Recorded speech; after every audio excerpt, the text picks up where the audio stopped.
Баршаңызға сәлем, каналыма қош келдіңіздер. Бүгін сіздермен бірге ерекше дәмді болып шығатын лимонды печенье дайындайтын боламыз. Видеоны соңына дейін қарап, менімен бірге жасаңыздар. Бізге керек заттар: 2 жұмыртқа, 1 кесе құмшекер, жарты кесе сұйық май, 2,5 кеседей ұн және де 1 лимон.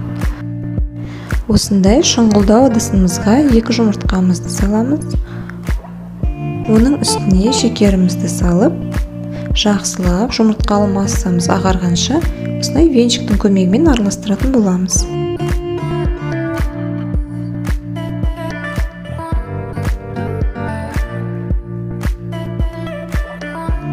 Келесі кезекте жарты кесе сұйық майымызды қосып, және тағы да бір араластырып аламыз.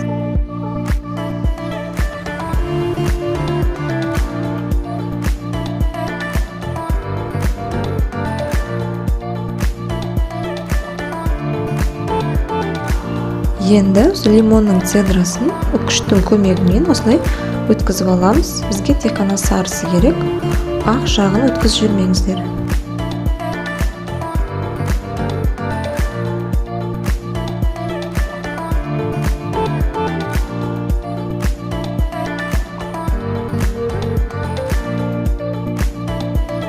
Кішкене тағы бір араластырып жібереміз.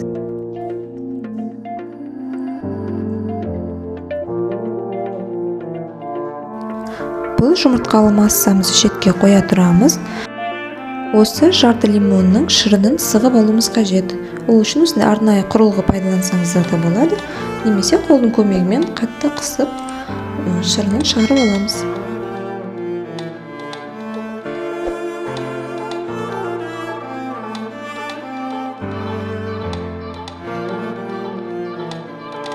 Міне бізде лимон шырыны осындай бір 50 грамдай шығады. Оны да жаңағы жұмыртқалы массамызға қосып, бір араластырып аламыз.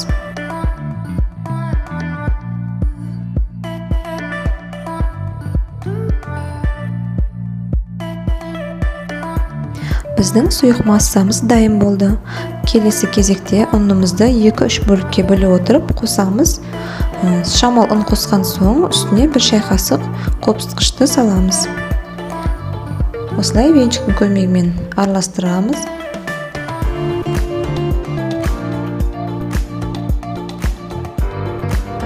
Қамырымыздың түсінде қараңыздар, қандай сап-сары, дәл лимонның түсі секілді.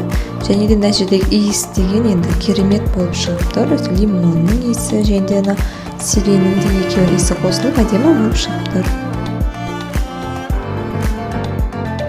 Тағы да кішкене ұнымызды қосып, үстіне осылай дәмін әдем болу үшін ванилин қоссаңыздар болады.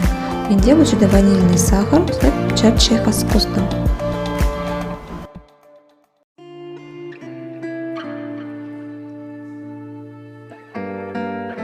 Енді қалған ұнымыздың барлығын қосып, қамыр илейтін боламыз.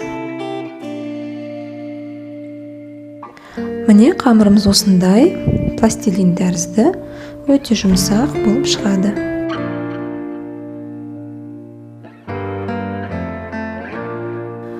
Енді қамырымызды осылай кішкене бөліктерден үзіп алып, қолдың көмегімен осылай домалақтап аламыз да, қант ұнтағына аунатып аламыз. Осылайша біздің лимонды печеньелерімізді противеньге қойып дайындай береміз. Негізінен қамырды жарты сағатқа мұздатқышқа қойып алсаңыздар, онда қолға жабыспайтын әдем болып шығады. Бірақтан егер асығып тұрсаңыздар, дәл мен сияқты осылай алақаныңызға сұйық май жағып алсаңыздар, онда қамырды домалақтаған кезде мүлдем қолыңызға жабыспай әдем болып шығады. Осылайша барлық печеньелерімізді дайындап, противеньге салып, 200 градуста 20-25 минут пісіріп аламыз. Міне біздің лимонды печеньелеріміз дайын болды. Ол қатты негізі қызармайды, бұл себебі құрамында лимон болғандықтан осылай ақшыл сары түсті болып шығады. Және осы жарылады, осылай трещинкалар пайда болады.